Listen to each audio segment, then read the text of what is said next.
სამწუხაროდ კვლავ გრძელდება რეგიონებში ადგილობრივი თვითმმართველობის ორგანოების ეწოლა. კონკრეტულად დღეს ჩვენთან ერთად იმყოფება მარნეულის გამგებლის მოადგილე ბატონი ოთარ ჭანტურია, რომელზეც ხდება ზეწოლა, რომ დატოვოს თანამდებობა. ბატონმა ოთარმა სოციალური გვერდის საშუალებით, ანუ Facebook-ის საშუალებით მოგწერა ჩვენ და გთხოვა დახმარება. ის შეხვდა ჩვენამდე სახალხო დამცველს, სამწუხაროდ სახალხო დამცველიდან არ მოხდა შესაბამისი და ადეკვატური რეაგირება და დღეს კვლავ გრძელდება ბატონ ოთარზე ზეწოლა, რაც არის ძალიან ცუდი ფაქტი. უბრალოდ დღეს მინდოდა თქვენთვის განვემარტა ჟურნალისტებისთვის, რომ თქვენც მოგვეხმაროთ, რომ ამ ადამიანზე შეწყდეს ზეწოლა და დევნა, ესე რომ ვთქვათ. ასევე ბატონმა ოთარმა მიმართა ქართული ოცნების უმრავლესობას პარლამენტში, კონკრეტულად ქალბატონ ეკაბესელიასაც, რომელმაც განაცხადა, რომ თუ იქნებოდა კონკრეტული შემთხვევა, ის გამოეხმაურებოდა ამ შემთხვევებს და შესაბამისად მოახდენდა რეაგირება. სამწუხაროდ არც ეკაბესელიას მხრიდანაც არ მომხდარა რეაგირება. ამ შემთხვევაში ჩვენ საზოგადოებრივი ინიციატივა ვერთვებით ამ პროცესში, გავუწევთ ამ ყველაფერს მონიტორინგს და ადვოკატირებას და ყველანაირი ხერხებით შევეცდებით, რომ ეს პროცესი, რაც მიმდინარეობს რეგიონებში, შევაჩეროთ და დაუბრუნოთ ეს ასე რომ ვთქვათ, თვითმმართველობებს ნორმალური მუშაობის საშუალება მივცეთ. კონკრეტულად ამ საკითხებზე თვითონ ბატონი ოთარი გაგესაუბრებათ, თუ რა მოხდა, როგორ ხდება მასზე ზეწოლა და დღეს რა ვითარებაა კონკრეტულად მარნეულის მუნიციპალიტეტში. მადლობთ.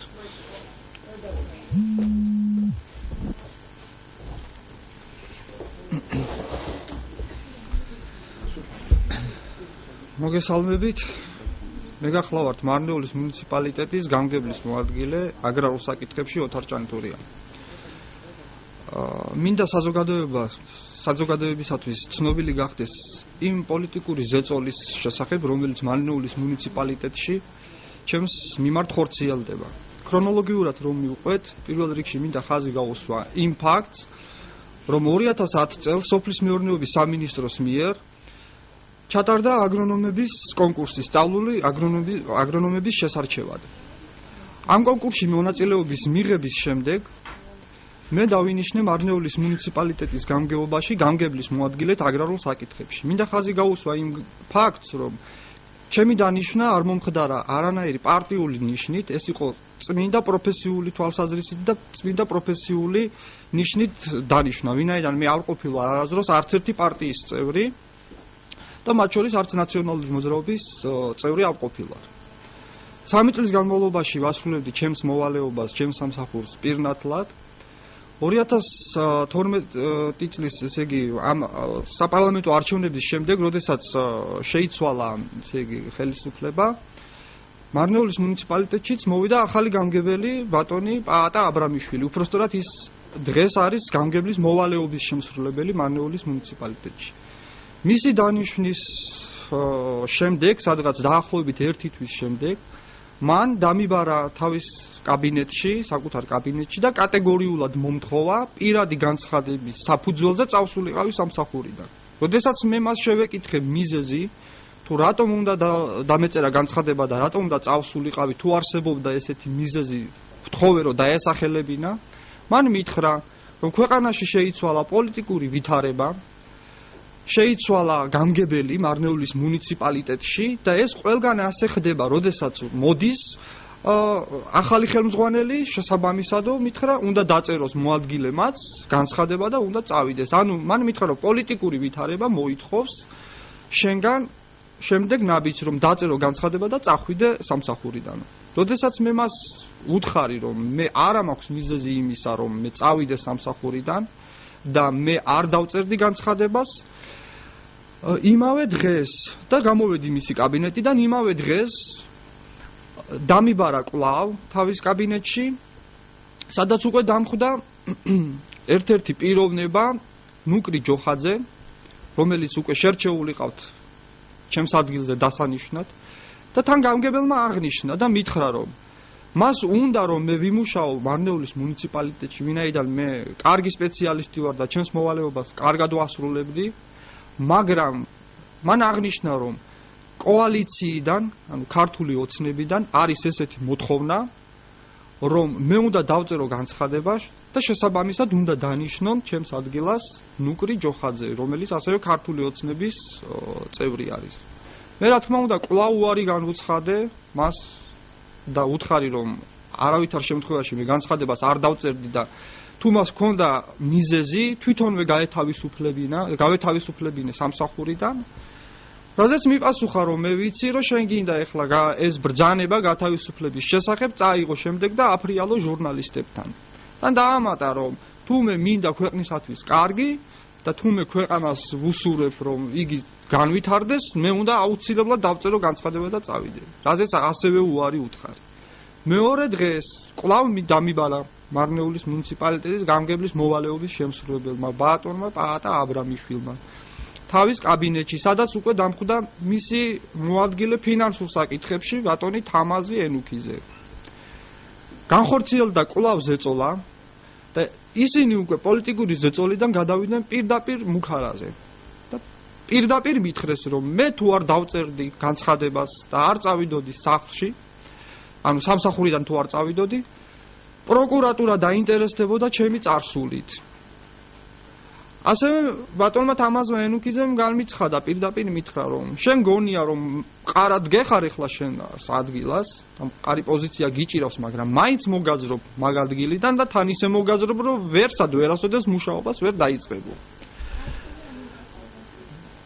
არ ვიცი რას გულისხმობდა ბატონი პაატა აბრამიშვილი ჩემს წარსულში, თუმცა მე მას იქვე ვუთხარი საქმიანობაზე ალბათ, თუმცა მე მას იქვე ვუთხარი და განვუცხადე რომ პროკურატურით მე ის ვერ შემაშინებ და ვინაიდან არ არსებობს მიზეზი იმისა, რომ პროკურატურამ ჩემზე რაიმე საქმეს ან გამოძიება დაიწყოს ან რამე, იმიტომ რომ კიდევ ერთხელ ვიმეორებ, 3 წლის განმავლობაში მუშაობდი პატიოსნად, მე ფინანს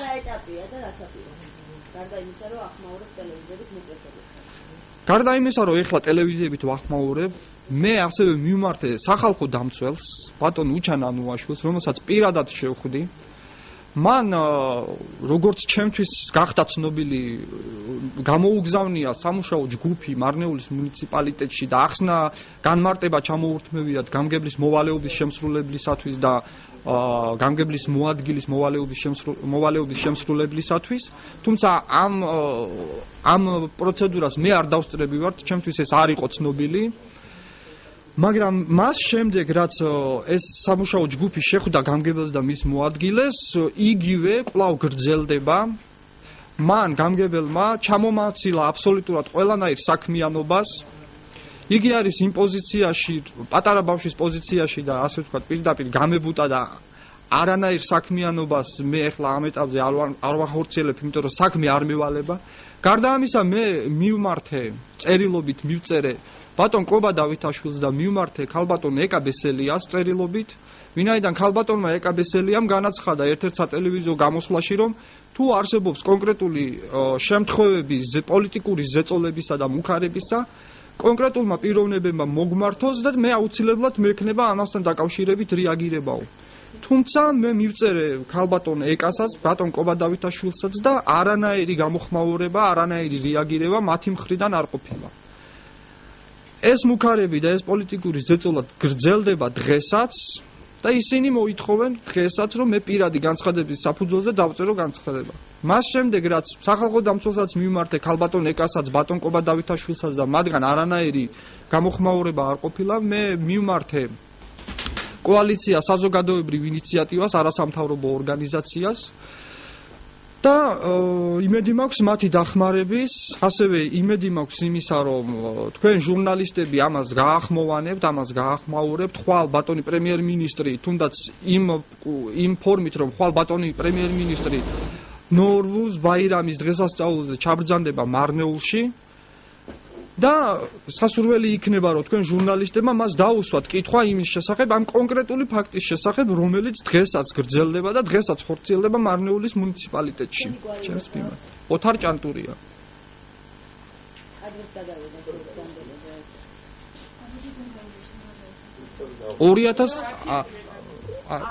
ახალი გამგებელი ის დაინიშნა 2013 წლის დეკემბრის თვიდან. ბატონო? 12-ის ხო, 13-ის კი არა 12-ის. კი. აპირებთ ამ პროკურატურაში შექმნილს ფაქტებზე? რომელ ფაქტებზე? ამ ზეწოლის და ბუქარის ფაქტებზე? ჯერ მე პროკურატურასთვის არ მიმართავს, მაგრამ ნახავ იმის და მიხედვით თუ რა შედეგი დადგება, ალბათ შემდეგ მიმართავ. ეხლა აი ზუსტად მაგ შეხვედრაზე ვიპასუხეთ, რომ აქ უფლებამოსილება საკითხზე ჩვენ შეგვიძლია მიმართოთ საკრებულოს, რომელიც იღებს უშუალოდ გადაწყვეტილებას და მე ვფიქრობ, რომ ჩვენ შეგვიძლია ამ პროცესში მონიტორინგიც გავწიოთ და ადვოკატირებაც კონკრეტულად ოთარის და საკრებულოს მიმართოთ, რომ ეს ფაქტი შეისწავლოს და შესაბამისად მან გადაწყვიტოს თუ პროკურატურა ამაში ჩასათავი თვითონ ჩართოს, თუ არა და გაატოვებინოს კონკრეტულად თანამდებობა გამგებლის მოვალეობის შესახებ.